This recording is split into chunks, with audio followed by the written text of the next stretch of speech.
এক প্লেট ফুচকাতে 7 কোটিরও বেশি ক্ষতিকর ব্যাকটেরিয়ার উপস্থিতি পাওয়া গিয়েছে। তো মলমূত্রের যে উপাদান জীবাণু সেগুলোর উপস্থিতি এগুলোতে পাওয়া গিয়েছে। যত রেস্টুরেন্ট আপনি অভিযান করেছেন, সবচেয়ে শকিং বা সবচেয়ে খারাপ কোনটা ছিল? একটি রেস্টুরেন্ট, সেখানে খুব গর্জিয়াসলি ডেকোরেশন করা ছিল। টয়লেটে ভিতরেই এই তরকারি মাছ মাংস ওখানে ধোয়া হয়। অ্যাজ আ কনজিউমার আমরা কিভাবে জানবো যে না এই রেস্টুরেন্টে এরকম অনিয়ম হচ্ছে? আমরা কিভাবে বুঝতে পারবো? ওই যে চিকেন ললিপপ, চিকেন বল, চিকেন সসেজ, এই সবগুলো দেখলাম যে কয়েক মাস আগে মেয়াদোত্তীর্ণ হয়ে গেছে। দেখেন, বলে ডায়রিয়া, আমাশয়, টাইফয়েড, জন্ডিস, হেপাটাইটিস সহ নানা রোগে আক্রান্ত হচ্ছে এবং বছরে 3 কোটি মানুষ শুধু অনিরাপদ খাবার কারণে। তো আপনার সম্পদ রক্ষা করার দায়িত্ব আপনার, কনজিউমারদের অধিকার প্রিজার্ভ করার দায়িত্ব হচ্ছে কনজিউমারদের। এরপরও যদি প্রতারিত হন তাহলে জাতীয় ভোক্তা অধিকার সনদ অধিদপ্তরে অভিযোগ দায়ের করলে প্রতিকার দেওয়া যাবে ইনশাআল্লাহ। ইনশাআল্লাহ স্যার। আজকে আমাদের সাথে যিনি আছেন তার চোখ ফাঁকি দেওয়া কোনো দোকান, কোনো বাজার বা কোনো রেস্টুরেন্টের পক্ষে একদমই সম্ভব না। আমাদের সাথে আজকে আছেন বাংলাদেশের ভোক্তা অধিকার অধিদপ্তরের একজন ওয়াইডলি রেকগনাইজড নাম, আব্দুর জব্বার মণ্ডল।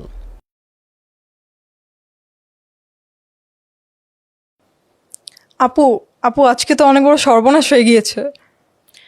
কি সর্বনাশ বলো আমাকে। অনেক বড় একটা প্রবলেম হয়ে গিয়েছে আপু। আজকে তো আমাদের এখানে অভিযান হবে। কিসের অভিযান? আমরা কি করছি? জানি না আপু, কিন্তু আজকে অভিযান চলবে এখানে। ও মাই গড, আমরা আবার কি ভেজাল করলাম? আসসালামু আলাইকুম স্যার। ওয়ালাইকুম আসসালাম। কেমন আছেন? আলহামদুলিল্লাহ ভালো, আপনি ভালো আছেন? জি স্যার। আমি আপনাকে বলছিলাম যে আমি বাংলাদেশে সেলিব্রিটিদের খুব একটা ফ্যান না, আমি আপনার অনেক বড় ফ্যান Thank এবং you. আমাদের পরিবারের সবাই আপনার সব ভিডিও আমরা দেখি, কোনোটাই মিস করি না। কারণ অ্যাজ আ সচেতন নাগরিক আমার মনে হয় কনজিউমার রাইটস নিয়ে আমাদের জানা উচিত অনেক বেশি। Thank you very much. আপনি যেমনটি বলছেন যে অ্যাকচুয়ালি আপনি আমারও ফ্যান না, বরং আমি যে কাজগুলো করি জাস্ট কাজের কারণে এই ফ্যান, জি, তাই না? Right, thank you Right. Very much. আচ্ছা এটি আমাদের ইন্সপিরেশন। জি স্যার। স্যার, বাংলাদেশে থাকতে থাকতে হয়ে গেছে কি এরকম যে আমাদের সব কিছুর উপর একটা সন্দেহ, যেহেতু আমরা এত কিছু দেখছি যে উল্টাপাল্টা হচ্ছে আমাদের সাথে, তো এই সন্দেহের মধ্যে যেটা হয়ে গেছে যে সোশ্যাল মিডিয়া কয়েকদিন পর পর একটা জিনিস চলে আসে, প্লাস্টিকের ডিম, প্লাস্টিকের চাল। এই জিনিসটাকে আসলে এক্সিস্ট করে? আপনি যেমনটি বলেছেন যে এটি আসলে আমাদের উদ্বিগ্নের বিষয় যে প্লাস্টিকের চাল বা প্লাস্টিকের ডিম আছে কিনা। তো এই নিয়ে বাস্তবে একটি অভিজ্ঞতার কথা আমরা বলতে পারি এখানে। সেটি হচ্ছে যে একটা ইউটিউবে একটা ভিডিও এরকম একটা ভাইরাল হয়েছিল যে প্লাস্টিকের চাল দেখার কেউ নেই, এবং ওই ইউটিউবার যিনি উনি সরকারকে একদম ধুয়ে দিয়েছেন গালিগালাজ করে। তো এটি আমাদের ডিসি স্যারের নলেজে যখন আসছেন, এরপরে আমাকে এই ভিডিওটা ফরওয়ার্ড করে দিয়ে আমাকে বলা হলো যে তুমি এটি সার্চ করে দেখো কোথায় এই চালগুলো পাওয়া যায়। আমি অনেক কষ্ট করে তন্ন করে খুঁজে শেষে পেলাম ওয়ারি থানার পাশে এই দোকানটি, যেখান থেকে উনি ক্রয় করেছেন, এবং চালটা ইন্ডিয়ান চাল ছিল। তো এরপরে আমি স্বাভাবিকভাবেই ওই দোকান থেকে আরেক বস্তা চাল আমি ক্রয় করলাম। করার পর এটি ল্যাব টেস্টে পাঠানো হলো। ল্যাব টেস্টের পর রিপোর্টের পর দেখা গেল যে আসলে প্লাস্টিকের চাল নয়, আসল প্লাস্টিকের পাওয়া সেখানে নেই, ন্যাচারাল চাল, স্বাভাবিক চাল। এবং এরপরে ওই ইউটিউবারকে আবার আমরা ডেকে নিয়ে আসলাম যে আপনি যে এইরকম একটা ভিডিও দিলেন, জনগণকে বিভ্রান্ত করার চেষ্টা করেছেন। তো উনি বলছেন না, এই চাল কড়াইয়ে আগুনে যদি দেওয়া হয় তাহলে এই প্লাস্টিকের মতো যেভাবে পুড়ে ঠিক সেইরকমভাবে পুড়ে যায়। তো আমরা যে ল্যাব টেস্টের রিপোর্ট আপনি দেখেন, স্যাম্পল আমাদের কাছে এখনও আছে, বাকি চাল এখন আমাদের কাছে সংরক্ষণ করা আছে। তো উনি বললেন না, আমি বিশ্বাস করি না। বলতে চলেন ঠিক আছে দেখি। উনি আবারও ওই কড়াই পাশে একটা রেস্টুরেন্টে নিয়ে যাওয়া হলো, ওনাকে নিয়ে ওখানে কড়াইয়ে যেভাবে উনি আগুন দিয়ে পোড়ানোর চেষ্টা করেছেন সেইরকমভাবে পোড়ানোর পর উনি বলেন যে সরি, আসলে আমার ভুল হয়ে গেছে। এই যে বিভ্রান্ত আসলে গুলো। প্লাস্টিকের চাল বা প্লাস্টিকের ডিম বলে বাংলাদেশের কোনো অস্তিত্ব নেই। Wow, এটা জানা দরকার ছিল, কারণ কয়েকদিন পর পর এরকম বিভ্রান্ত হয়ে মানুষ হয়। এটাতে অনেক কিছুই আছে, আই থিঙ্ক এটার মধ্যে অনেক কারসাজি থাকে, ডিম দামের বাড়ানোর, এইগুলো হয়তো এটার মধ্যে ইনভলভড, আমি আসলে জানি না ঠিক। এবং কমন সেন্স আরেকটি, সেটি হচ্ছে যে প্লাস্টিকের চাল বা ডিম তৈরি হ্যাঁ। করতে যে এক্সপেন্সটা কস্টিং পড়বে, Right. তার চেয়ে ন্যাচারাল যে ডিম বা চালের চেয়ে অনেক বেশি পড়বে। অবশ্যই অবশ্যই, জি স্যার। আচ্ছা স্যার, আপনি তো অনেক দিন হয়ে গেছে এই ক্যারিয়ারে, এখন কি আপনি বলতে পারেন যে আপনি দোকানদার বা যারা ভেজাল এরকম করছে তাদের চোখ দেখলেই বুঝে ফেলেন যে না এদের মধ্যে কিছু আছে কারসাজি? আসলে চোখ দেখলে বোঝা যায় না, কারণ যে তারা এমনভাবে প্রেটেন্ড করেন যে সব ঠিকঠাক মতো আছে, এবং আমরা যারা সার্ভিস শিকার জেনার সার্ভিস নিয়ে থাকি, হয়তো রেস্টুরেন্টে গেলাম, দেখবেন যে একদম গর্জিয়াসলি ওয়েল ডেকোরেশন দেওয়া আছে, দেখে মনে হবে যে একদম সব ঠিকঠাক আছে, এভরিথিং ইজ ওকে।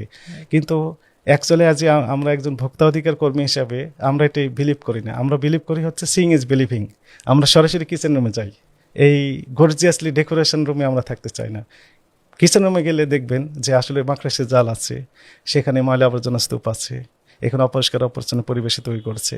আগের দিনে যে বাসি খাবার ছিল সেগুলো হয়তো ফ্রিজে সংরক্ষণ করেছে, তবে সংরক্ষণের যে সিস্টেম সেটি তারা মানেননি। কাঁচা খাবার পাকা খাবার একসাথে একই ফ্রিজের সেম চেম্বারে ওপেন করে রেখে দিয়েছেন। তো ফলে এখানে খাবারগুলো অনিরাপদ হওয়ার যে আশঙ্কা সেটি তৈরি হচ্ছে, এগুলো আমরা দেখতে পাই। ফলে আমরা সরাসরি চোখ মুখ দেখে আমরা বিশ্বাস করি না। আসলে আচ্ছা, এরকম কোনো একটা চিটিং মেথড, আজকেও আপনি একটা অভিযানে ছিলেন, তো এরকম আপনার এক্সপিরিয়েন্সে এমন কোনো চিটিং মেথড আছে যেটা আপনার কাছে মনে হয়েছে যেটা ডেঞ্জারাস, মানে এটাও কি সম্ভব?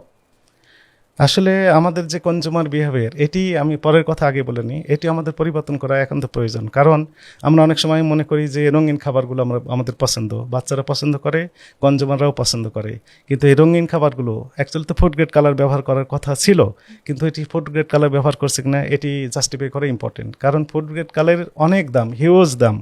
তো বিজনেস কমিউনিটি করেন কি, নন ফুড গ্রেড কালার যেটি টেক্সটাইল কালার, সেই কালারগুলোই মূলত খাবারে ব্যবহার করা হয় ইউজুয়ালি, তবে সবাই করে সেটা আমি বলছি না। তো এই যে অল্প দামের যে খাবারগুলো, যে রঙগুলো খাবারের সাথে মিশিয়ে দিচ্ছে, সেগুলো নন ফুড গ্রেড, অর্থাৎ এটি হচ্ছে নন ফুড গ্রেড, এবং একই সাথে সেটি হচ্ছে টেক্সটাইল কালার। এবং এই সোর্সগুলো আমরা খুঁজে খুঁজে শেষে চকবাজার পেয়েছিলাম, ঢাকার চকবাজারে। তো সেখানে আমরা দেখলাম যে বড় কোটা, সেখানে লেখা আছে যে textile colour, industrial use only. এখন যখন আমরা ধরতে গেলাম, ওই সেক্টরের যেনারা আছেন ওনারা বলেন যে আপনার তো জ্ঞান কম। কেন জ্ঞান কম? তো বলেন লেখা আছে না ইন্ডাস্ট্রিয়াল ইউজ অনলি, তো আমরা তো ফুড ইন্ডাস্ট্রিতে ব্যবহার করি। অ্যাকচুয়ালি ইন্ডাস্ট্রিয়াল এখানে বলতে যে কাপড়ে ব্যবহার করা যাবে, সেইটি ওনারা ব্যবহার করছেন খাবারের সাথে। Very sad. এবং আপনারা জানেন যে এটি পরীক্ষা করার ওয়ে দুইটি, একটা হচ্ছে যে ল্যাব টেস্ট করা, আরেকটা হচ্ছে যে ফিজিক্যাল টেস্ট। তো ফিজিক্যাল টেস্ট হচ্ছে এরকম যে হাতে রংটা নিয়ে পানি দিয়ে ধুয়ে যদি ক্লিন হয়ে যায় হাত, তাহলে ধরে নেওয়া হয় যে আসলে এটি ফুড গ্রেড হতে পারে।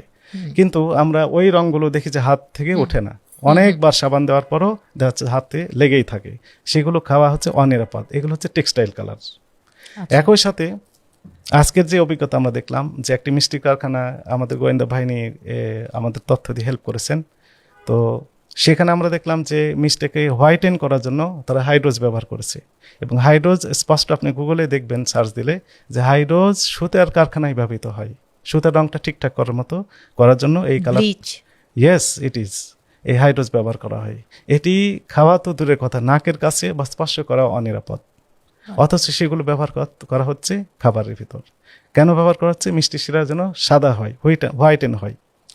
একই সাথে আমরা দেখলাম যে কিছু ওই যে মিষ্টি আছে যেগুলো কালার করা হয়েছে, বিভিন্ন রঙের রং ব্যবহার করা হয়েছে, এবং সেগুলো অনিরাপদ রং, অর্থাৎ টেক্সটাইল কালার। তাহলে একদিকে সাদা মিষ্টি অনিরাপদ হচ্ছে, অন্যদিকে কালারফুল মিষ্টি সেটিও অনিরাপদ। কেকের ক্ষেত্রে আমরা একই রকমের বিষয়টা আমরা অবজার্ভ করি। ফলে খাবারগুলো আসলে আমাদের অনিরাপদ মনে হচ্ছে। অবশ্যই। আর এগুলো যারা খায় তাদের মানে কি ধরনের ক্ষতি হতে পারে? হ্যাঁ, এবং এর সাথে আরেকটি বিষয় আমি যোগ করি, যেহেতু খাবার নিয়ে আলোচনা হচ্ছে। কয়েকদিন আগে যুগান্তর পত্রিকা একটি রিপোর্ট বেরিয়েছে, সেটি হচ্ছে যে 1 প্লেট ফুচকা, যেগুলো মেয়েরা বেশি পছন্দ করে, স্পেশালি স্কুল কলেজের গেটের সামনে এই দোকানগুলো বেশ পপুলার, এবং সবাই ছাত্রছাত্রীরা একদম লম্বা লাইন, ইভেন গার্ডিয়ানরাও দেখি যে লম্বা লাইন নিয়ে দাঁড়িয়ে থেকে খাচ্ছেন। 1 প্লেট ফুচকাতে 7 কোটিরও বেশি ক্ষতিকর ব্যাকটেরিয়ার উপস্থিতি পাওয়া গিয়েছে, এবং সেই ব্যাকটেরিয়ার নাম হচ্ছে কলাই থেকে শুরু করে আরো অনেক কিছু, যেগুলো পায়খানার অর্থাৎ মলমূত্রের যে উপাদান জীবাণু, সেগুলোর উপস্থিতি এগুলোতে পাওয়া গিয়েছে। এগুলো খাওয়া খুবই অনিরাপদ, এগুলো আমাদের অ্যাভয়েড করা উচিত। আমি কি বলবো আসলে জানি না, আমিও রিপোর্টটা দেখেছি, এরপর থেকে ফুচকা খাওয়া আমিও বাদ দিয়ে দিয়েছি। বাট আসলে অ্যাওয়ারনেস ইজ ইম্পর্টেন্ট, বাট এর মধ্যে দিয়েও আমাদের দরকার হচ্ছে যে আমরা কি খাচ্ছি, এটা আমরা যে ঢুকাচ্ছি ভিতরে, এর আগে এটা নিয়ে একটু স্টাডি করা, একটু দেখা পরিবেশটা, তাই না? এই জিনিসটা অনেক ইম্পর্টেন্ট।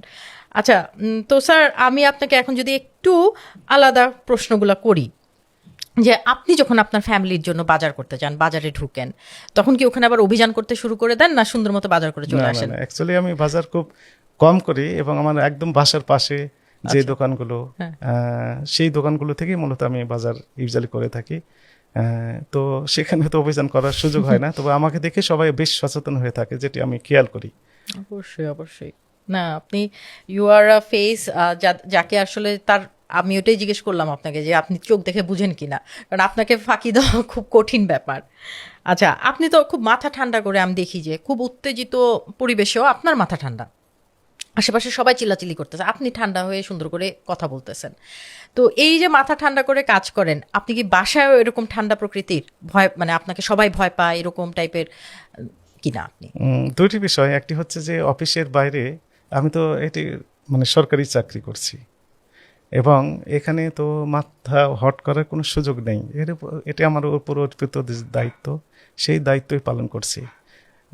আমি শিক্ষিত মানুষ, এবং আমি একটা পরীক্ষায় অংশগ্রহণ করে তারপরে আমাকে সরকার নিয়োগ দিয়েছেন, সরকারকে রিপ্রেজেন্ট করছি। ফলে এখানে আমার তো মাথা হট করার একদম স্কোপ নেই। কিন্তু একজন পাবলিক, উনি চাইলে মাথা হট করতে পারেন, উত্তেজিত হতে পারেন, আমার সাথে খারাপ আচরণ করতে পারেন, হট টেম্পার্ড হতে পারেন, কিন্তু আমি চাইলে তো এটি করতে পারি না। তো এই সেন্সটাই সবসময় আমার ভেতর কাজ করে। যেহেতু আমি সার্ভিস প্রোভাইডার, তো সার্ভিস শিকার যেনারা আছেন, ওনারা স্বাভাবিকভাবেই আমাদের সম্পর্কে হয়তো নেতিবাচক ধারণা পোষণ করতেই পারেন, কিন্তু আমাদের সবসময় পজিটিভ থাকতে হবে, এবং একসময় তাদের ভুল ভাঙবে। অনেককে দেখেছি পরে এসে সরি বলে যে আপনার সাথে এরকম আচরণ করা আমার ঠিক হয়নি। আমরা অল রাইট। না স্যার, আপনি এরকম। না না না, থ্যাংক ইউ। আপনি এরকম। আচ্ছা, তো আপনার বাসায় আপনাকে সবাই কি ওরকম ভাবে চিন্তা করে যে না, বেশি কথা বলা যাবে না, মাথা যদি আবার মানে রাগ যদি করে ফেলে, এরকম? আপনি না, বাসায় বাসায় বরং ঠান্ডা? দেখি যে বাসায় আমার উপরই অনেক উত্তেজিত হয়ে যান, এবং আমাকে ওখানেও সামাল দিতে হয়। আচ্ছা, তো ভালো, আপনি দুই জায়গায় আপনি মাথা ঠান্ডা করার একটা ট্রেনিং আপনার আছে, আচ্ছা। তো সব জায়গায় আপনি মেনটেন করেন। রেস্টুরেন্টের কিছু প্রশ্ন আপনাকে করি, যেগুলো আমাদের সবাই কনজিউমার হিসেবে প্রশ্ন থাকে। তো আমি খুব বেসিক কোয়েশ্চেনই করব আপনার কাছে। আসলে আপনি অনেক অনিয়ম দেখেন, অনেক কিছু দেখেন, বাট আমাদের কনজিউমারের আমরা কিন্তু জানিও কম। সো আমাদের প্রশ্নগুলোও এরকম সীমিত। আমরা যতটুকু জানি যে রেস্টুরেন্টে তেলাপোকা থাকলে তখন কি করা উচিত, এরকম টাইপেরই সিম্পল কিছু কোয়েশ্চেন করবো আপনাকে। তো আপনার জীবনে যে যত রেস্টুরেন্ট আপনি অভিযান করেছেন, সবচেয়ে শকিং বা সবচেয়ে খারাপ কোনটা ছিল, বা কি ধরনের রেস্টুরেন্টগুলো সবচেয়ে খারাপ রেটিং পায়? আপনি যেমনটি বলছেন যে আমরা প্রথম প্রথম যখন এই অভিযানগুলো পরিচালনা করা শুরু করেছিলাম, ঠিক তখন আর বর্তমান সিচুয়েশন কিছুটা পরিবর্তন আমরা দেখতে পেয়েছি, কারণ আমাদের অক্লান্ত পরিশ্রম এবং এই যে আপনারা মিডিয়াতে যিনারা আছেন, বিভিন্নভাবে প্রচার প্রচারণার কারণে ব্যবসায়ীরা কিছুটা ইমপ্রুভ করেছেন তাদের অবস্থান থেকে। এটা পজিটিভ সাইন। তো ওপেনিং অভিযানগুলোতে আমরা দেখতাম যে ফ্রিজের একই চেম্বারে আগের দিনের বাসি খাবার খোলা অবস্থায় একদম কাঁচা মাছ মাংসের সাথে এক সুন্দর করে রেখে দিয়েছেন। ওনারা আসলে জানেন না যে এরকমভাবে রাখা অনিরাপদ হয়ে যাচ্ছে, খাবারগুলো জীবাণুযুক্ত হয়ে যাচ্ছে, এবং রান্নাঘরের অবস্থা খুবই ভয়াবহ থাকে। কেমন মাকড়াসে চাল রয়েছে, ময়লা আবর্জনা স্তূপ, দুর্গন্ধ বের হচ্ছে, এমনটি আমরা দেখেছি। আজকেও আমরা দেখলাম, ভেরি স্যাড টু সে, যে টয়লেটের টয়লেটের ভিতরেই এই তরকারি মাছ মাংস ওখানে ধোয়া হয়। তাহলে ওইখান থেকে তো জীবাণুযুক্ত হয়ে যাচ্ছে। ওনারা যুক্তি বলেন যে এগুলো নাকি প্রচুর পরিমাণে যখন হট করা হয়, রান্না করার পর জীবাণু আর ঠিক থাকে না। এটা তো ঠিক না, এর খাবারগুলো অনিরাপদ হয়ে যাচ্ছে। এইরকম আমরা দেখেছি। আরেকটি বিষয় আমরা দেখেছিলাম যে এই যে রঙের বিষয়গুলো, অনিরাপদ রং। একটি রেস্টুরেন্ট, আমি নাম না বলি, সেখানে খুব গর্জিয়াসলি ডেকোরেশন করা ছিল। তো আমরা যখন ভিতরে ঢুকলাম, আমার চোখ তো যায় কিচেন রুমে, সরাসরি দেখলাম যে কিচেন রুমে একটি ছেলে কি যেন ডাস্টবিনের ভিতর হাত দিয়ে ঢুকিয়ে দিল। আমার একটু সন্দেহ হলো যে নিশ্চয়ই সামথিং রং। আমি সরাসরি ওখানে গেলাম, যাওয়ার পর ওই ছেলেটাকে জিজ্ঞেস করলাম যে আপনি কি ঢুকালেন বলেন। বলতে না কিছু না। তো আমি তো নিজের চোখে দেখলাম, আপনি ঢুকিয়েছেন বলেন। তো না কিছু না। বলে আমি তাহলে বের করি। তো বলতে না, একটু ঢুকিয়েছি। কি? তো একটা কৌটা ঢুকে দিয়েছে, কন্টেনার। তো কন্টেনারটা বের করেন। বের করার পর দেখা গেল ওটি কালার, এই কন্টেনারে ভর্তি কালার ছিল। তো জিজ্ঞেস করলাম কি কালার? ফুড গ্রেড কালার আপনি ডাস্টবিনের ভিতর ফেলে দিলেন কেন? নিশ্চয় এটি সন্দেহজনক। বলছে না এটা ফুড গ্রেড। না ঠিক আছে, ল্যাব টেস্ট পাঠাবো। ম্যানেজার সাহেব, ডেপুটি ম্যানেজার দুইজনই আসলেন, এসে বলছেন যে ঠিক আছে চলেন, ওনার স্বীকারোক্তি দেন না। এরপরে আমি জাস্ট কৌশলী ভূমিকা নিলাম, আমি অ্যাকচুয়ালি খাওয়াতাম না, তো 2 গ্লাস নিলাম, নিয়ে বললাম যে আপনাদের দুজনকে তাহলে 1 গ্লাস করে খাওয়াবো, যদি খেতে পারেন তাহলে বুঝবো ঠিক আছে অলরাইট এটি ফুড গ্রেড। বলছেন আমার মরে যাবো। প্রথম রিয়াকশন বলছে মরে যাবো। তো আপনি মরে যাবেন তাহলে অন্যকে মেরে ফেলছেন, বলতে সরি ভুল হয়েছে আর করবো না। জাস্ট এরকম অভিজ্ঞতা, এরকম হাজার হাজার my অভিজ্ঞতা God. আমাদের রয়েছে। এই ভিডিওটা দেখছি আমি। আচ্ছা, যাই হোক স্যার, এখন যদি রেস্টুরেন্টে আমরা তো আমাদের রাইটস নিয়ে কথা বলবো, হ্যাঁ, যে এটার আইন কি, আমাদের রাইটসটা কি, আমরা কনজিউমার হয়ে ধোকা খেয়েই যাব আর রেস্টুরেন্টের বিরুদ্ধে কিছুই করব না, এটাও তো হয় না। সো রেস্টুরেন্টে যদি নোংরা পরিবেশ বা পচা মাংস এসব থাকে, তখন আপনারা যে মানে ফাইনটা দেন, এরপরেও এরা রিপিট করে, অ্যাজ আ কনজিউমার আমরা কিভাবে জানবো যে না এই রেস্টুরেন্টে এরকম অনিয়ম হচ্ছে? আমরা কিভাবে বুঝতে পারবো? It is very difficult to understand, because কনজিউমাররা তো ওই কিচেন রুমে যাওয়ার স্কোপ নেই, তাদেরকে যেতে দেওয়া হয় না। কেন আমরা কি চাইলে তবে- যেতে পারি না? রাইট। তবে পজিটিভ কথা হচ্ছে যে নিরাপদ খাদ্য কর্তৃপক্ষ, যিনারা শুধু ফুডস নিয়ে কাজ করে, আমি এখানে একটু বলে রাখি যে জি। এই ভোক্তা সংরক্ষণ আইন 2009 অনুযায়ী ফুডস, গুডস, মেডিসিন এবং সার্ভিস, এই 4টি সেক্টর নিয়েই মূলত আমরা কাজ করে থাকি। আর নিরাপদ খাদ্য কর্তৃপক্ষ শুধু ফুডস নিয়ে কাজ করে থাকেন। আচ্ছা, তো ওনারা যে A+, A- ক্যাটাগরাইজ করেছে কিছু রেস্টুরেন্টকে, তো সেই সিস্টেম অনুযায়ী কিচেন রুমের যে ভিডিও লাইভ সেটি দেখানোর জন্য একটা ক্যামেরা সেট করা থাকে সেখানে, এবং কনজিউমাররা যেখানে পরিবেশন করা হয় খাবারগুলো সেখানে বসে থেকে দেখতে পারবেন কিচেন রুম।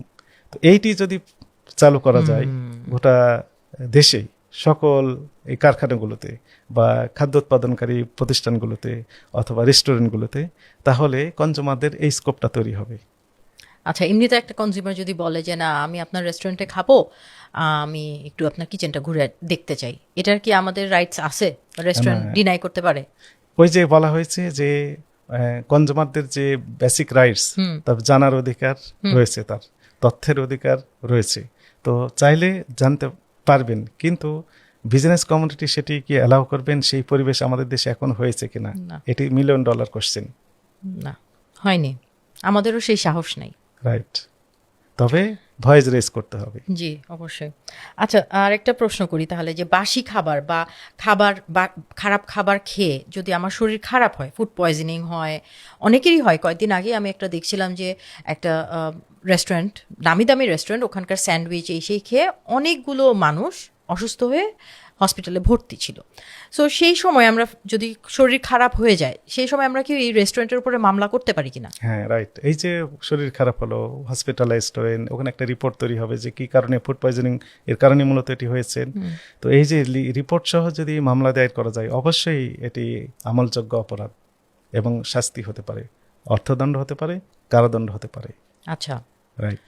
তো আপনারা যে রেস্টুরেন্টে গিয়ে ফাইনগুলো চিন্তা করেন, যেমন অনিয়ম দেখে ফেলছেন, কি কি অনিয়ম আছে, সেই সময় যে ফাইনটা দেন, এইটা নির্ধারণ করেন কিভাবে? এটা কি আপনাদের কোনো মানে চিন্তাভাবনা কিভাবে করেন যে এটা এই রেস্টুরেন্টের এত ফাইন হওয়া উচিত? এটা কি আপনাদের করেন? এটি আপনি যেমনটি বলছেন, এটি হচ্ছে আমরা on the instant judicial mind apply করে তার অপরাধের মাত্রা কেমন, তার ক্যাপাসিটি কেমন, এই সব কিছু বিবেচনা করেই মূলত এই রায়টি ঘোষণা করা হয়, এবং এটি অবশ্যই আদায়যোগ্য এবং আদায় হয়। আদায় হয়? আদায় হয়নি এমন রেকর্ড আমাদের নেই। হ্যাঁ, আদায় হতেই হবে। আর আদায় হওয়ার পর তারপর ওদেরকে কি আবার চেক করতে যান যে ওরা আবার এই একই জিনিস করতেছে কিনা? হ্যাঁ, রিপিটেশন হয়। যেমন উত্তরাতেই গত সপ্তাহে একটি শিশু খাদ্য তৈরি করেন, স্পেশালি চকলেট তৈরি করেন এই জাতীয় আরও। তো এটি 1 বছর আগে একবার আমরা আসছিলাম, সেখানে দণ্ড হয়েছিল 6 লক্ষ টাকার মতো। অনেক অনিয়ম সেখানে আমরা খেয়াল করেছিলাম। তো এইবারে রিভিউ দিলাম যে অনেক পজিটিভ, অনেক ইমপ্রুভ করেছে তারা, পজিটিভ হয়েছে। রাইট। আচ্ছা, তো that's good. তো ফলে আমরা রিপিটেশন করি, যদিও আমাদের রিপিটেশন করার স্কোপ কম হয়, কারণ যে বিভিন্ন সেক্টরে অনিয়ম রয়েছে, এই অনিয়মগুলো ট্যাকেল দেওয়ার জন্য আমাদের যে লোকবল দরকার, আমাদের যে লজিস্টিক সাপোর্ট দরকার, সেটি আমাদের আমরা চেষ্টা করছি ইমপ্রুভ করার জন্য। তো এটি পেলে আমাদের জন্য আরেকটু হেল্পফুল হবে। আচ্ছা স্যার, ধরেন খাবারে আমি খাবার রেস্টুরেন্টে অর্ডার দিয়েছি, খাবারে আমি তেলাপোকা বা চুল এরকম টাইপের জিনিস পেলাম, তখন কি আমি সেই মুহূর্তে রেস্টুরেন্টের উপরে ফার্স্ট কি চার্জ করতে পারি?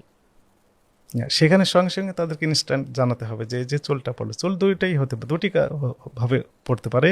একটি হচ্ছে যে আগে থেকে চুল পড়া ছিল সেইরকম হতে পারে, আরেকটি হচ্ছে যে কনজুমারদের মাথা থেকেও চুল পড়তে পারে, যে কোনো একটি ঘটতে পারে। কিন্তু আমার ব্যক্তিগত একটা অভিজ্ঞতা রয়েছে, সেটি হচ্ছে যে আমাদের অফিসে একবার বিরিয়ানি অর্ডার দিয়েছিলাম, এপিবিএন আমাদের সাথে আসতো, আর্ম ফোর্সেস ব্যাটালিয়ন, উত্তরায় থেকে যেত। তো তাদের দুপুর পার হয়ে যাচ্ছে, তো বলে ঠিক আছে তাদেরকে বিরিয়ানি খাওয়াই। তো 10 জন ছিলেন ওনারা, 10 জন, আর আমাদের আরও 12টি প্যাকেট দিলাম। সেখানে আমার প্যাকেটে দেখলাম তেলাপোকা ভিতরে একদম ওই রকমভাবেই রয়েছে, ভেরি স্যাড। সঙ্গে সঙ্গে ওই ম্যানেজার বা মালিককে আমরা জানালাম, মালিক আসলেন, এসে বললেন যে আমরা সরি, ভুল হয়ে গেছে, জীবনে এগুলো আর হবে না। এই প্রতিশ্রুতি তো করে লাভ কি? রাইট, এই জন্য তাদের কার্যক্রম ক্লোজলি মনিটরিং করা উচিত। হ্যাঁ। এই টুলটি সবসময় ব্যবহার করতে হবে। জি। ওনারা এখন ভালো হয়েছেন, যে আগামীকাল ভালো থাকবেন এটা আমরা বলতে পারবো গ্যারান্টি না। নাই। জি। আচ্ছা, তো এরকম অনেক বড় বড় রেস্টুরেন্ট আছে, আমি নাম বললাম না, কিন্তু আপনারা অভিযান করেন এবং অভিযান করার পর ওনারা ফাইন দেন। আপনি বললেন যে ফাইন দেওয়ার পর হয়তো ওরা সঠিক হয়ে যায়, কিন্তু ওদের উপরে যে এই ব্র্যান্ড ইমেজ, যেটা অনেক টাকা খরচ করে কিন্তু একটা রেস্টুরেন্ট একটা ব্র্যান্ড ইমেজ তৈরি করে, কাস্টমারদেরকে নেয়, তো এই ব্র্যান্ড ইমেজটার উপরে কিন্তু ডিরেক্ট একটা মানে কি বলে থ্রেট চলে আসলো যে হ্যাঁ আমার এখানে এরকম আসছে, এরপর থেকে কিন্তু ওদের কাস্টমার একটু হলেও কমে যায়। তো এইটাকে আপনি কিভাবে দেখেন যে ওদেরকে কি এরকম ভিডিও বানায়, ওদের ইমেজটাকে নষ্ট করা কি ঠিক, নাকি ওদেরকে আগে ওয়ার্নিং দেওয়া উচিত? আপনি যেমনটি বলেছেন যে কারো ব্যক্তিগত ইমেজ বা কোনো প্রতিষ্ঠানের ইমেজ নষ্ট হোক, ক্ষুণ্ণ হোক, এটি আমরা চাই না। সরকারের তরফ থেকে তাদেরকে বরং সহযোগিতাই করা হয়। কিন্তু আমরা যখন দেখি যে আসলে তারা বিষয়গুলো মানছে না, তাদের যে আইন কানুন মেনে চলা উচিত, স্পেশালি রেস্টুরেন্ট ব্যবসার ক্ষেত্রে অনেক আইন আছে, সবগুলো আইন নামে একটি আইন যদি তারা মানে, নিরাপদ খাদ্য আইন 2013, যেটি 1959 সালের আইন। এই 59 সালের আইন 2013 সালে সংশোধন হয়েছে। এই আইনটি যদি মানে এবং তার সাথে কিছু বিধিমালা আছে, আমার মনে হয় না সে ওই প্রতিষ্ঠান কোনোদিন জরিমানার আওতায় আসবে, কিন্তু তারা মানে না। লাইসেন্সিং অথরিটি তাদের কিছু টার্মস অ্যান্ড কন্ডিশন দিয়ে দেয়, ওই টার্মস অ্যান্ড কন্ডিশন যদি তারা পড়ে এবং ওইগুলো যদি তারা মেনে চলে, তাহলে তাকে জরিমানা দিতে হবে না। কিন্তু তারা তো এগুলো করতে করে না, ইচ্ছাকৃত হবে, অথবা তাদের কর্মচারী সেগুলো করতে পারে না, তাদের কর্মচারী দিয়ে যে করেই নিবে সেটি তারা করতে পারে না, ট্রেনিং এর অভাব। রাইট। আমি তো ব্যক্তিগতভাবে যেটি মনে করি যে ফুড ইন্ডাস্ট্রিতে যেনারা চাকরি করেন, সরকারের এমন একটি অর্গানাইজেশন এখানে এগিয়ে আসা উচিত, যেনারা শুধু ট্রেনিং দিবেন এবং এই ইন্ডাস্ট্রিগুলোতে যেনারা চাকরি করবেন তাদের ওই ট্রেনিংয়ের সার্টিফিকেট ছাড়া চাকরি করতে পারবেন না। তাহলে কি হবে, এটি বেশি ইফেক্টিভ হবে। আমি এর সাথে একটু যুক্ত করে দিতে চাই যে সরকারের স্বাস্থ্য খাতে যে পরিমাণ বরাদ্দ দিতে হয়, এই বরাদ্দ এত দিতে হবে না, কারণ আমাদের অসুখ হবে না। অসুখ যদি না হয় তাহলে তো আমাদের এত বরাদ্দ দিতে হবে না স্বাস্থ্য খাতে। আমার ব্যক্তিগত অভিজ্ঞতা থেকে আমরা বলি যে মাসে আমার পরিবারে কেউ অসুস্থ না হয় সেই মাসটা আমার ভালোভাবে চাই। যে মাসে অসুস্থ হয় ডাক্তার ফি দিতে হয়, এরপর বলে যে টেস্ট করেন, টেস্টের ওখানে পয়সা দিতে হয়, আবার ওষুধ কিনতে হয়, তাহলে 3টা সেক্টরে আমাদেরকে পয়সা দিতে হচ্ছে। রাইট, হ্যাঁ অবশ্যই। পরিবার থেকে শুরু করে আমরা যে রাষ্ট্রীয় ব্যবস্থা দেখি একই রকমের। সরকারি হাসপাতালগুলোতে আমাকে ডাক্তারি ফি দিতে হচ্ছে না ঠিকই, কিন্তু ডাক্তারকে তো ওই অর্গানাইজেশন চালানোর জন্য সরকারকে পে করতে হচ্ছে, হিউজ পরিমাণ টাকা দিতে হচ্ছে। আর আমরা সবাই তো একই খাওয়া খাচ্ছি। আমরা যদি বলি যে ডক্টররা, আমাদের প্রাইম মিনিস্টার থেকে শুরু করে আমরা সবাই কিন্তু খাচ্ছি একই খাবারই, যেটা ফুড সেফটির আন্ডারে যায় না, পড়ে না। তো এর মধ্যে দিয়ে আসলে আমি আরেকটা প্রশ্ন করি আপনাকে, যে আমরা যে ধরেন আপনি বলছেন কোরিয়াতে, জাপানে ফুড কার্ট দেখছেন বা রোড সাইড স্টলস, আমাদের এখানে এটা এখন বেশি পপুলার হয়ে যাচ্ছে। ফুড কার্ট, কেক বিক্রি করা বা খাবার বিক্রি করা, ফুচকা চটপটি আগেই ছিল, ঝালমুড়ি আগেই ছিল, এটা আমাদের আসলে আমরা ছোটোবেলা থেকেই খেয়ে আসতেছি।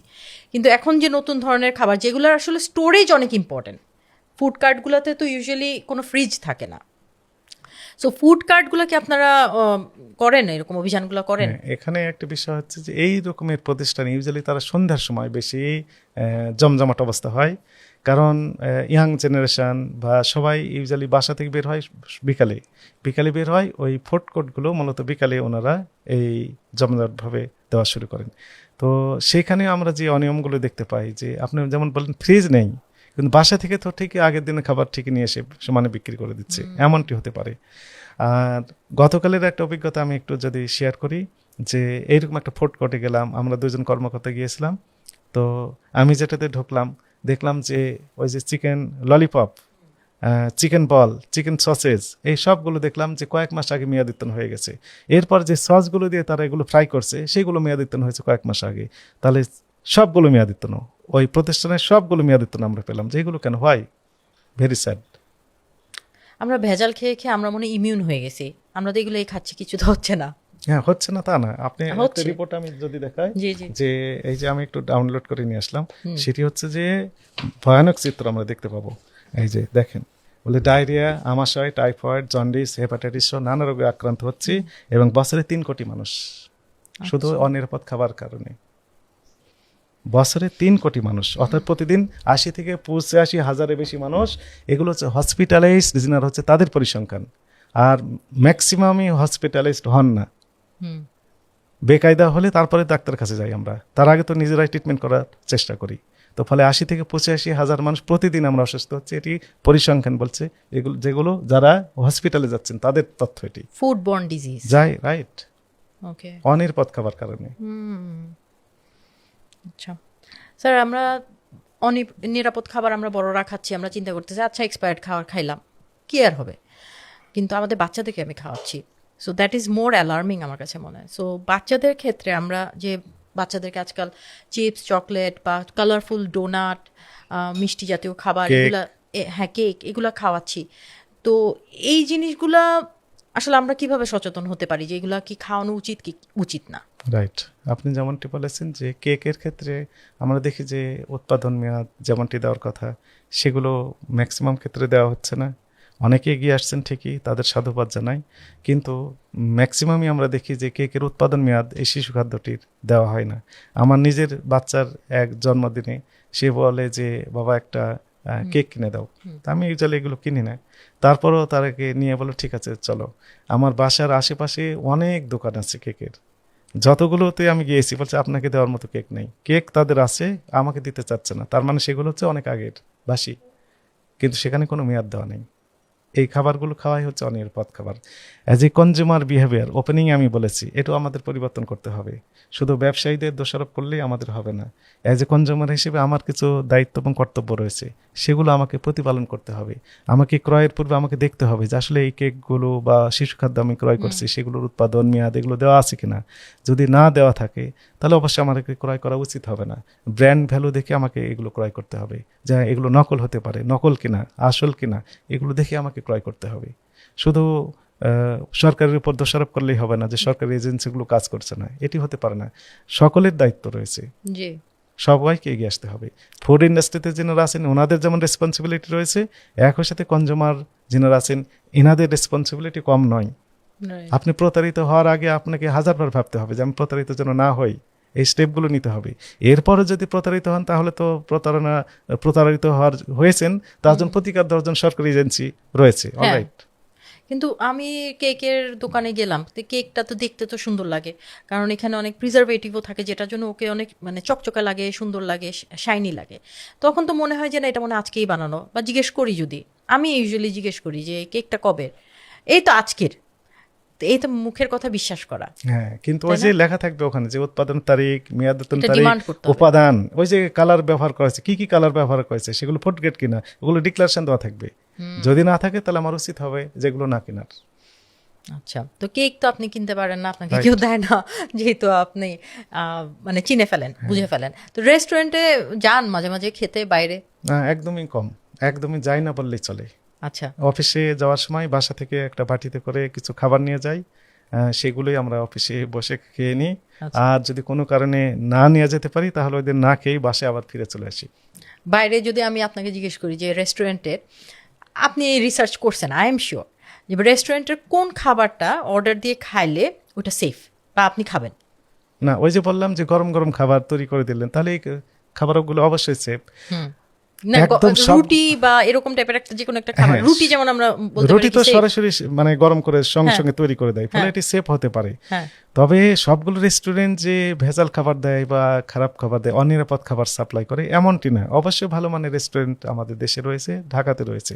আমি বলেছি, রিপিট করছি যে আমাদের অভিযানের ওপেনিং দিনগুলোতে যে সিচুয়েশন আমরা দেখেছি, এখন অনেক ইমপ্রুভ হয়েছে।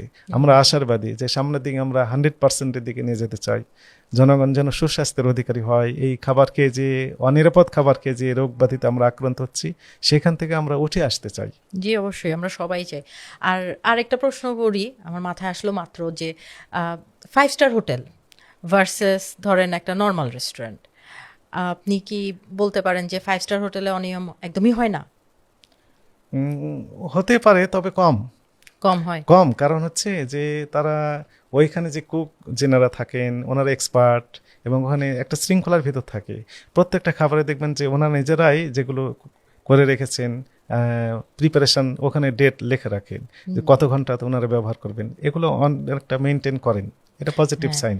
এখন আমি একটা জিনিস, আমার একটা ছোট ব্রেনই আমি আন্ডারস্ট্যান্ড করছি যে যেখানে আমি অনেক টাকা দিয়ে খাবো সেখানে আমার প্রশ্ন করার বা আমার কারেজ বেশি থাকবে চার্জ করার, যে আমি এত টাকা দিয়ে খাইছি আমাকে বাসি খাওয়ার দিছো, সেখানে আমি কিন্তু চার্জ করতে পারবো। যেখানে আমি কম দামি টাকা দিয়ে খাইতেছি, মানে বাসি দিলেও মনে হয় যে ছে, থাক, কয় টাকার খাওয়া, খাই, না, খারাপ তেল দিয়ে বানাইছে, মেনেই নেই। এমনটি হওয়া উচিত নয়, এমনটি হওয়া উচিতও নয়। কারণ আমি তো খাবার খাবো, সবগুলো খাবারই নিরাপদ হতে হবে। সেটি বেশি দামের হতে পারে, কম দামের হতে পারে, সব খাবার নিরাপদ হতে হবে। জি স্যার, অবশ্যই। আচ্ছা স্যার, বাচ্চাদের খাবারে আবার যদি আমরা ফেরত যাই, তো ফ্রুট জুস বা প্যাকেট জুসে অনেক অনিয়ম দেখি আমরা, ভিডিওজে আমরা ইউজুয়ালি দেখে থাকি। আপনার পাওয়া সবচেয়ে খারাপ কোনটা ছিল এক্সপিরিয়েন্স? আপনি যেমনটি বলছেন যে জুস, আমি কেরানীগঞ্জের একটি প্রতিষ্ঠানে আমরা গিয়েছিলাম, জুস তৈরি করে, ও বিভিন্ন রকমের শিশু খাদ্য ওনারা তৈরি করেন, এবং একটিরও লাইসেন্স নেই এবং খাবারের যে উপাদানগুলো ওনারা ব্যবহার করেন সবগুলো লেখা আছে বিদেশি, অথচ দেখা যাচ্ছে যে ইম্পর্টেন্ট নেই, ম্যাক্সিমাম মেয়াদ উত্তীর্ণ হয়েছে। এই সকল অপরাধে এই প্রতিষ্ঠানটিকে 10 লক্ষ টাকা অর্থদণ্ড প্রদান করা হয়েছিল, এবং একই সাথে প্রতিষ্ঠানটি জনস্বার্থে সাময়িকভাবে বন্ধের নির্দেশনা দেওয়া হয়েছিল। পরবর্তীতে ওনারা বিভিন্ন তদবির করেছেন, কিন্তু কোনো তদবির, আমাদের ডিজি স্যার বললেন যে কোনো তদবিরে কাজ হবে না, লাইসেন্স করে নিয়ে আসো, আগে আমাদেরকে শো করবেন, তারপর আমরা ওপেন করে দেব। এরপরে ওনারা 3 মাসের সময় নিয়েছেন, 3 মাস পর বিএসটিআই থেকে লাইসেন্স নিয়েছেন, এবং ওনারা কমিটমেন্ট দিয়েছেন যে এই যে লাইসেন্সে যে টার্মস অ্যান্ড কন্ডিশন আছে সবগুলো আমরা কমপ্লাই করব। এরপরে আমরা ওপেন করে দিয়েছি। একটা ছোট রিকোয়েস্ট, এই এপিসোডটা যদি ভালো লাগে তাহলে অবশ্যই আমাদের চ্যানেলটি সাবস্ক্রাইব করুন। এরকম আরো ইনফরমেটিভ ভিডিওস কিন্তু আমাদের চ্যানেলে পেয়ে যাবেন। So let's get back to the show. আচ্ছা, হ্যাঁ ঠিক আছে, কমপ্লাই করলে তো ঠিক আছে, কিন্তু ফ্রুট জুসে আসলে থাকে কি? ম্যাক্সিমাম ক্ষেত্রে আমরা দেখি যে ফ্লেভার থাকে। এটি অ্যাকচুয়ালি ডাইরেক্ট যে ফ্রুটস সেটি তো আমরা দেখতে পাই না, এগুলো ফ্লেভার আর কেমিক্যাল প্রিজারভেটিভ, প্রিজারভেটিভস এগুলো দিয়েই মূলত তৈরি করে। তবে সেগুলো হয়তো ওই লেভেলের ক্ষতিকর নয় যদি সব ঠিকঠাক মতো থাকে। ওকে, মানে সেগুলো মানে ফুড গ্রেড বা ফুড, হ্যাঁ, রাইট।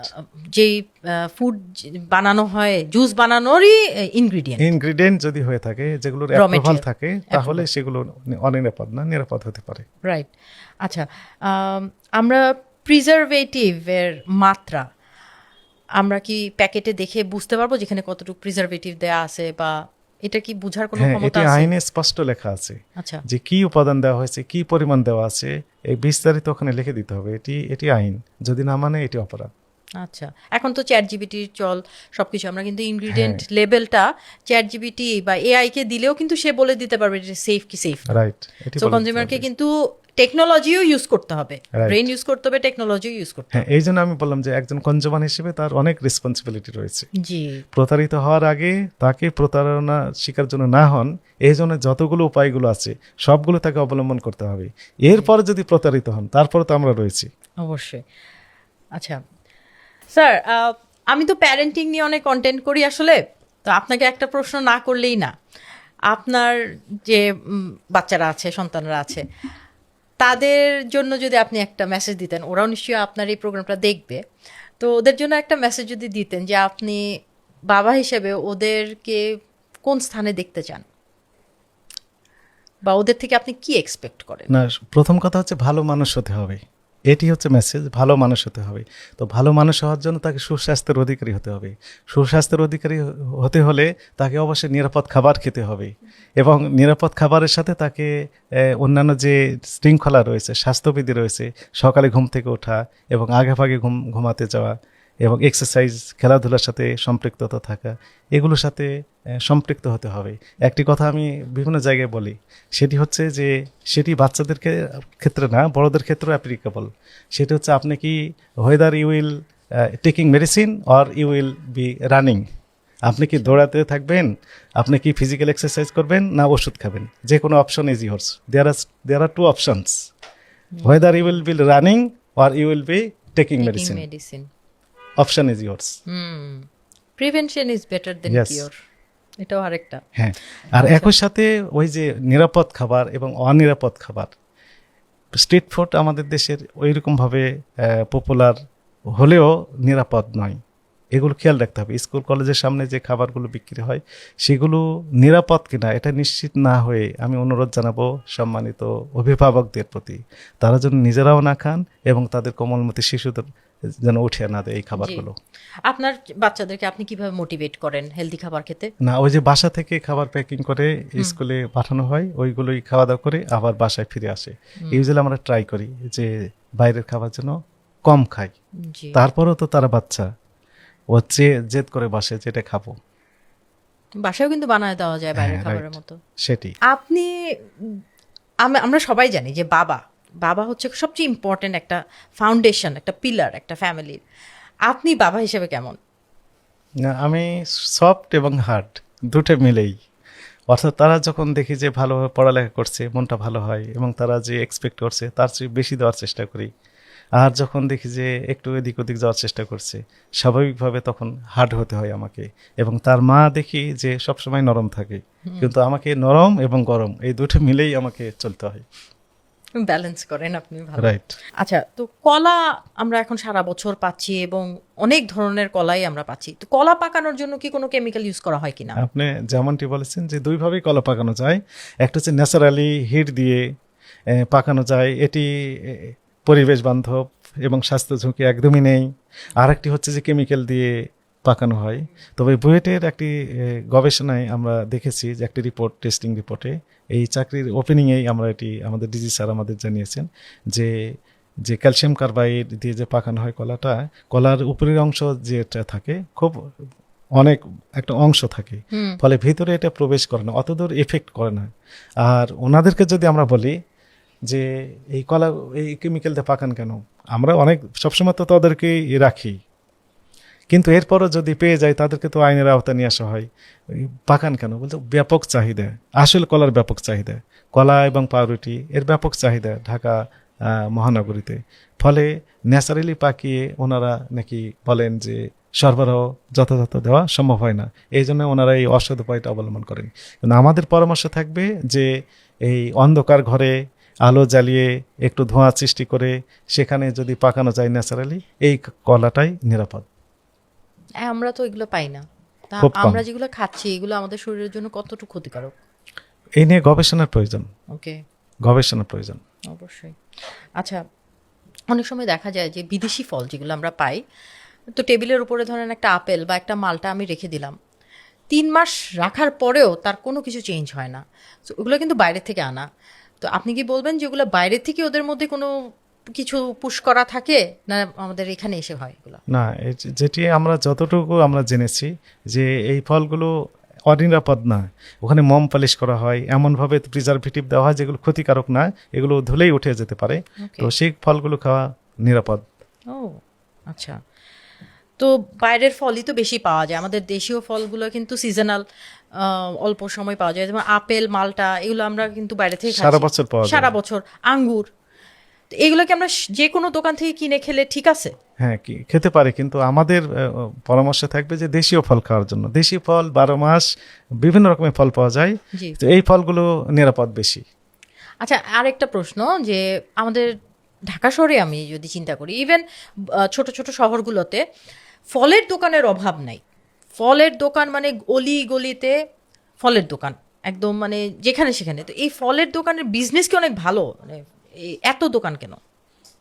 আসলে চাহিদা আছে। চাহিদা আছে। একসময় ফল অসুস্থ রোগীকে দেখার জন্য কিনে নিয়ে যাওয়া হতো, কিন্তু এখন প্রত্যেকটা বাসাতেই অল্প হলেও অনেকে ফল কিনছেন, এটি পজিটিভ সাইন।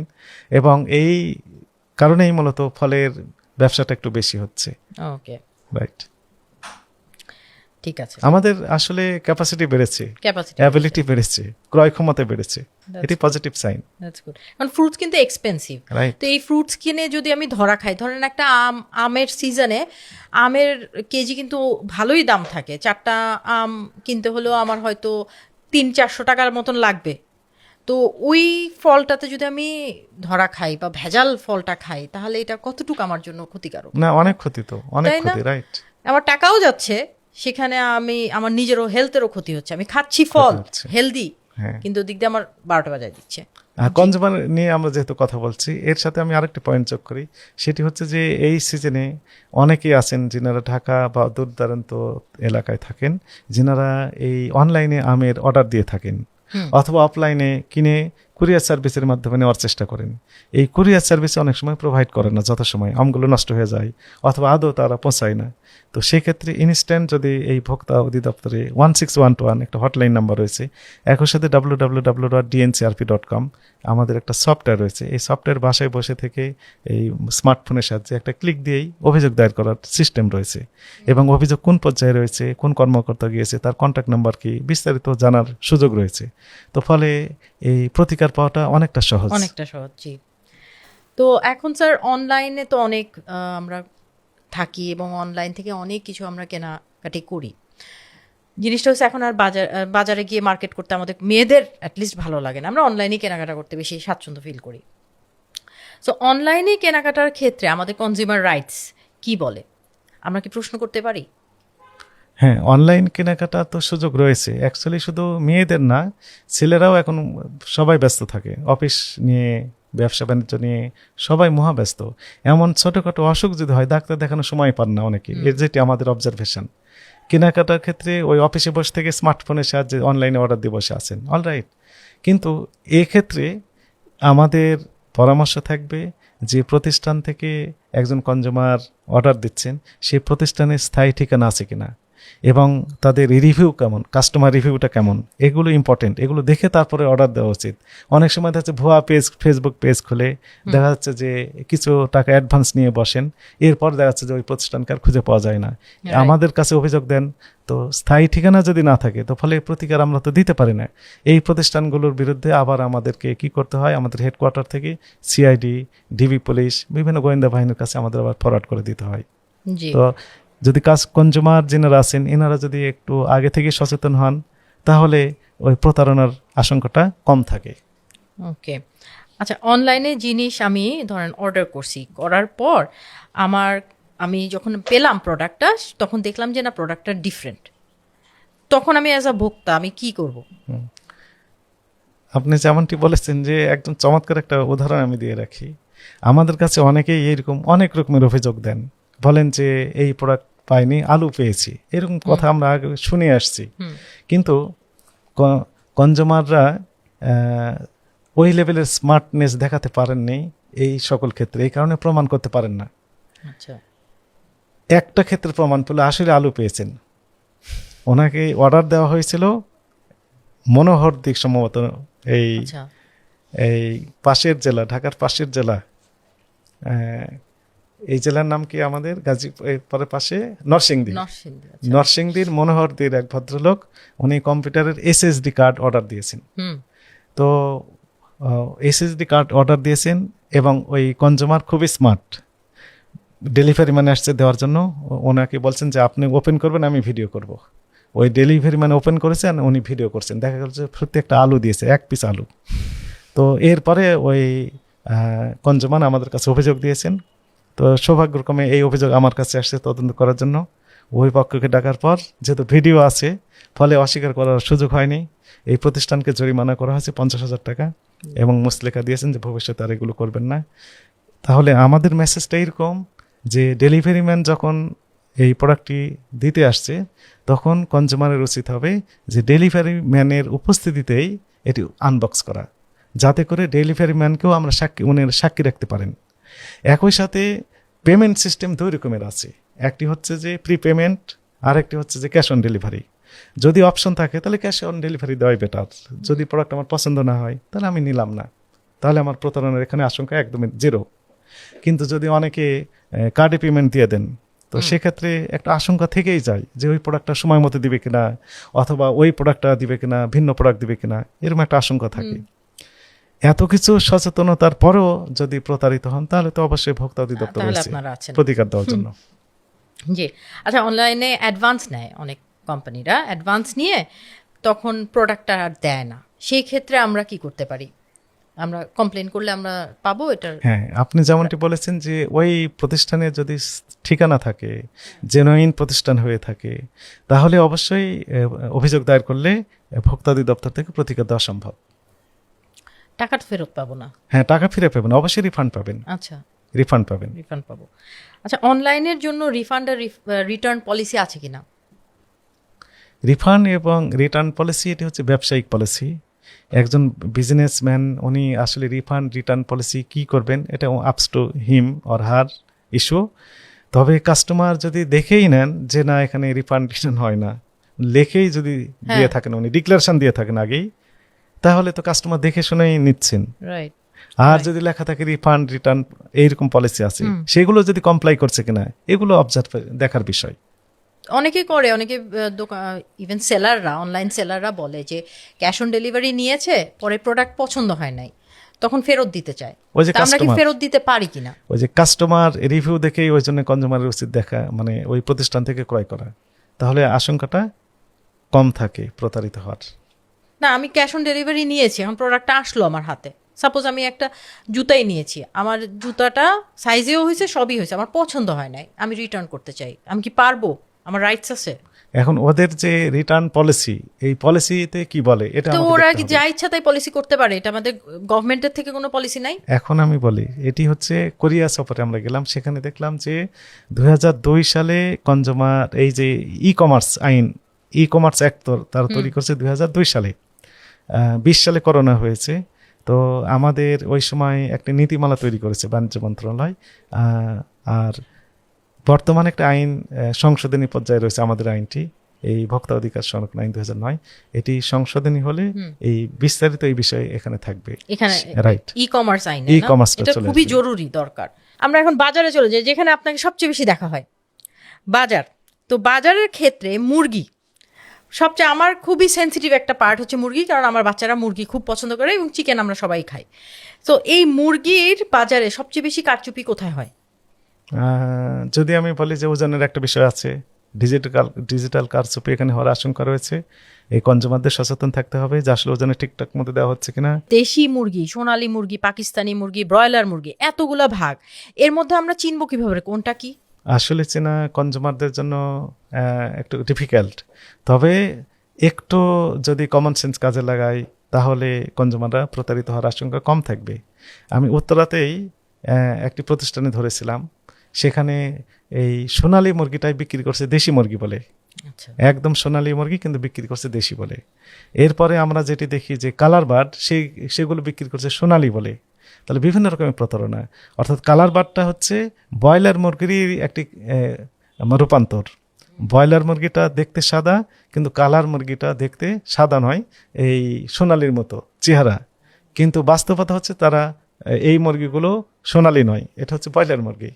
এখন বোঝার উপায় হচ্ছে শব্দ যদি ধীরে ধীরে করে তাহলে সেটা ব্রয়লার মুরগি, মুরগিটা শব্দ যদি জোরে করে তাহলে আসলে এটি ব্রয়লার না, বরং এটি সোনালি। আরো জোরে যদি করে তাহলে এটি দেশি।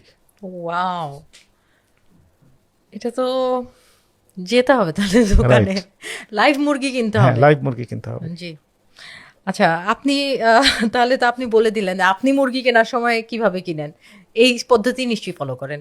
হ্যাঁ, আমি একটু দেখি যে আসলে আমাকে দেখে ওনারা বলেন যে না এগুলো আজকে দেওয়া যাবে না, কারণ এগুলো হচ্ছে কালার বার্ড, কালার, বলেই দেন কালার বার্ড। এই 1 নাম্বার না 2 নাম্বার 3 নাম্বার তাহলে আমরা আরেকটা ধরন জানতে পারলাম, যেটার নাম হচ্ছে কালার। Colour but. নাইস। আচ্ছা, মাছ বাজারের কথা যদি জিজ্ঞেস করি, মাছ বাজারে সবচেয়ে বেশি কোনটা দেখছেন যে অ্যাডাল্ট্রেশন হয়?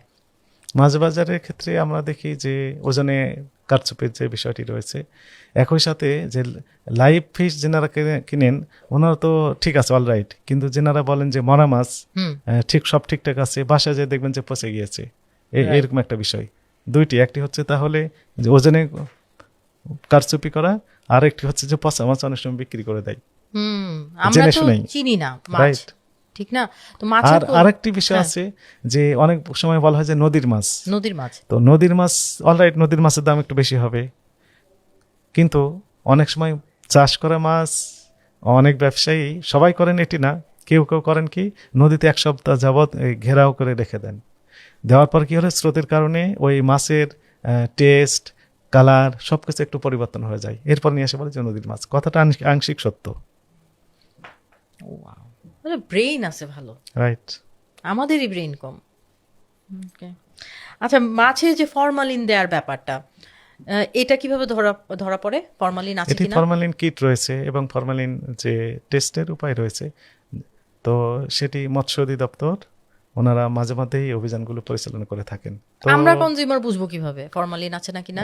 কনজিউমারদের বোঝা আসলে একটু মুশকিল, এই কারণেই মৎস্য অধিদপ্তরকে সাথে নিয়ে আমরাও অভিযান পরিচালনা করি। তবে আশার কথা হচ্ছে যে না, এরকম আমরা সেভাবে পাই নাই, এখনো পান না। রাইট। এই ফরমালিন গুলো পায় কোথায় বাজারের লোকজন? ফরমালিন তো ইন্ডাস্ট্রিতে ব্যবহৃত হয়, ফলে এটি নিষিদ্ধ করারও সুযোগ নেই।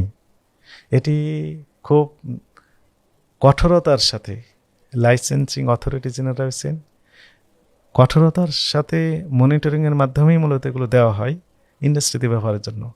যেহেতু ইন্ডাস্ট্রিতে প্রয়োজন, ফলে সরকার চাইলেও নিষিদ্ধ করতে পারছে না বা করছে না। Okay. কিন্তু কেউ কেউ অসাধু ব্যবসায়ী অল্প কেউ হয়তো এটা মিসইউজ করছেন, তবে আমাদের মনিটরিংয়ের কারণে কিছুটা এখন স্বাভাবিক রয়েছে। আচ্ছা, আর তাহলে আমি আবার বাজারে আরেকটা আইটেমের কথা বলি, যেটা হচ্ছে মশলা, খোলা মশলা।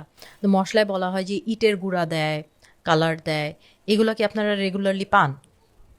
রেগুলারলি কমে না, গেছে? এগুলো হ্যাঁ অনেকটা কমে গিয়েছে। ব্র্যান্ড ভ্যালু দেখে নিতে হবে। আমি কোনো ব্র্যান্ডের নাম বলছি না, আসলে আমাদের সচেতন হতে হবে, ভোক্তা হিসেবে সচেতন হতে হবে।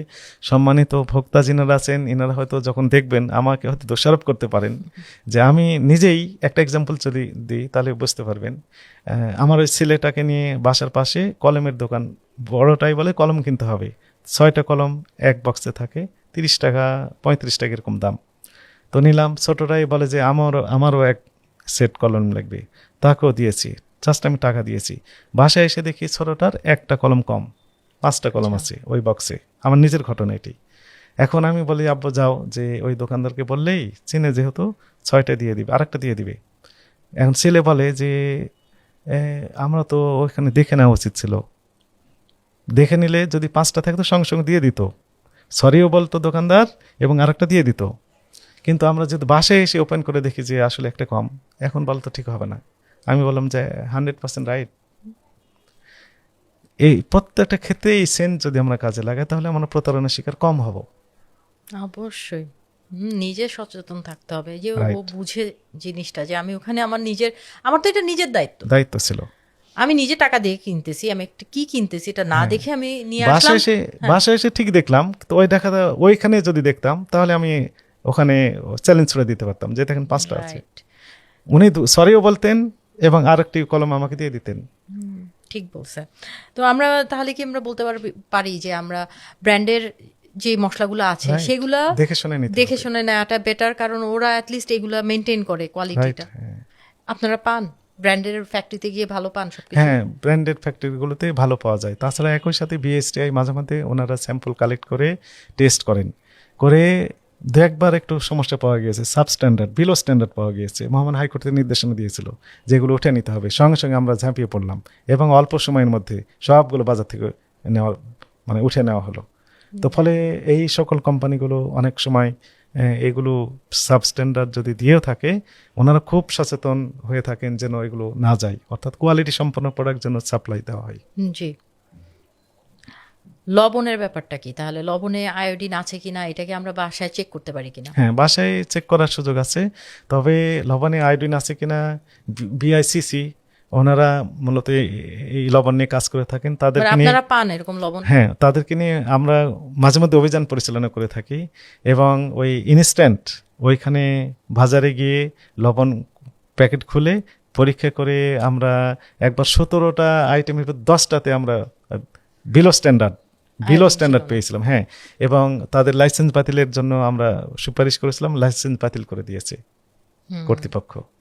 ওকে, না এগুলো করা উচিত, লাইসেন্স বাতিলই করা উচিত, কারণ আমরা আয়োডিন কিন্তু আমাদের খুবই জরুরি একটা জিনিস। লবণে ইউজুয়ালি লবণে কোনো আয়োডিন থাকে না, এটা অ্যাড করতে হয়, add এবং করতে কত হয়। মাত্রা অ্যাড করতে হয় এটা আমাদের মানে বুঝে অ্যাড করতে হয়। রাইট।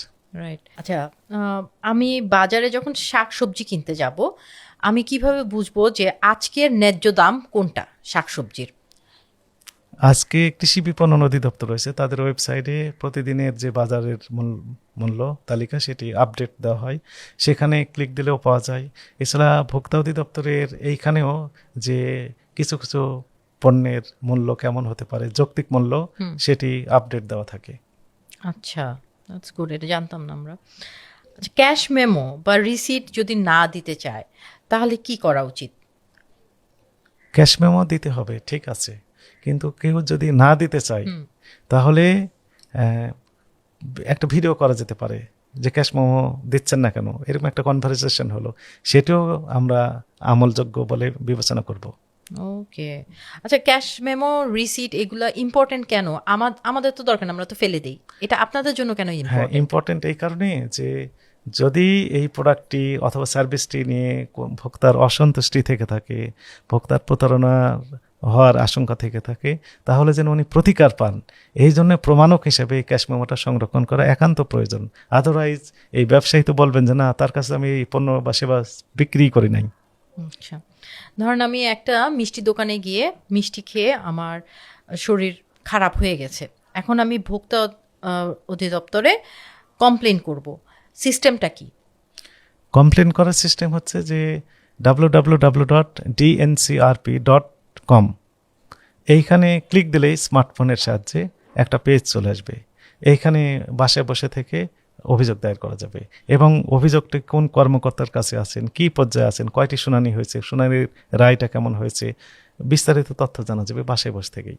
আমার নাম জানতে পারবে দোকানদার? হ্যাঁ, আপনার নাম শুধু না, আপনার যাবতীয় তথ্যই জানতে পারবেন, কারণ আপনি অভিযোগ দায়ের করলেন, আপনার নাম তো উনি জানবেন, আবার ওনার নামও আপনি জানবেন।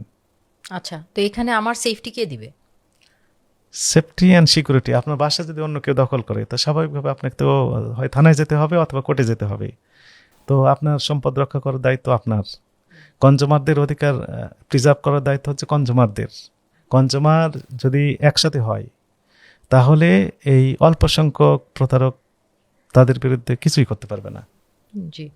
আচ্ছা, আমরা ঢাকা শহরে আমরা আপনাদেরকে পাচ্ছি, আর গ্রামে বা ছোট শহরগুলোতে কি আপনারা তৎপর, মানে আপনারা ওখানেও কি কাজ করেন? হ্যাঁ, 64 জেলায় আমাদের অফিস রয়েছে, এবং বিভাগীয় 8টি বিভাগে বিভাগীয় কার্যালয় রয়েছে, এছাড়া জেলা প্রশাসন রয়েছে, উপজেলা প্রশাসন রয়েছে, ফলে ছড়িয়ে ছিটিয়ে রয়েছে আমাদের সার্ভিস প্রোভাইডাররা, ওখান থেকে সার্ভিস নিতে পারবেন।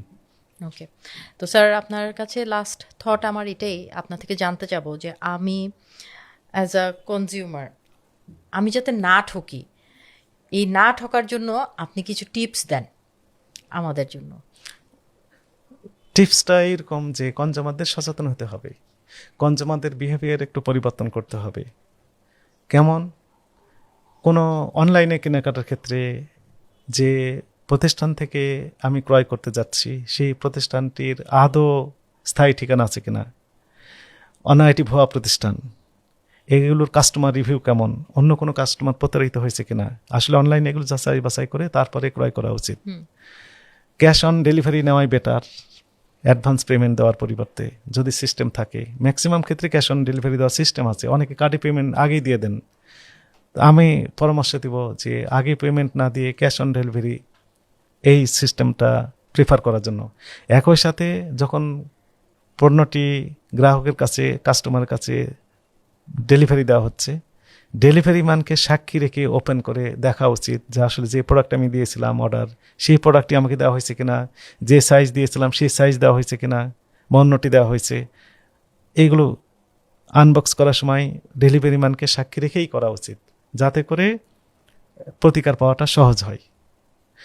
আর অন্য সকল ক্ষেত্রে আমাদের চয়েস যেন একটু কনজুমার সুলভ থাকে। যেমন আমি রঙিন খাবার পছন্দ করছি, ওই রঙটা ফুড গ্রেড কিনা এটা আমাকে ভাবতে হবে। আমি সাদা ধবধবে সাদা খাবার পছন্দ করছি, এখানে কোনো কেমিক্যাল দেওয়া আছে কিনা সেটা আমাকে ভাবতে হবে।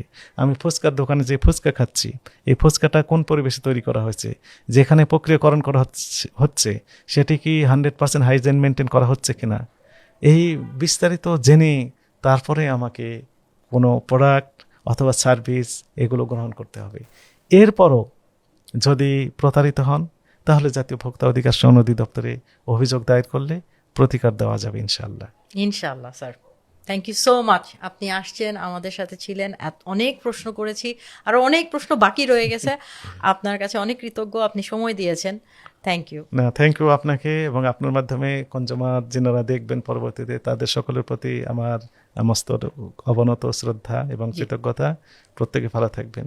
আল্লাহ হাফেজ। Thank you. Thank you so much for watching the full video. আমাদের এই এপিসোডটা যদি ভালো লেগে থাকে তাহলে চ্যানেলটি অবশ্যই সাবস্ক্রাইব করবেন। এরকম আরও ইন্টারেস্টিং ইনফরমেটিভ পডকাস্ট কিন্তু পেয়ে যাবেন আমাদের চ্যানেলে। সবাই ভালো থাকবেন।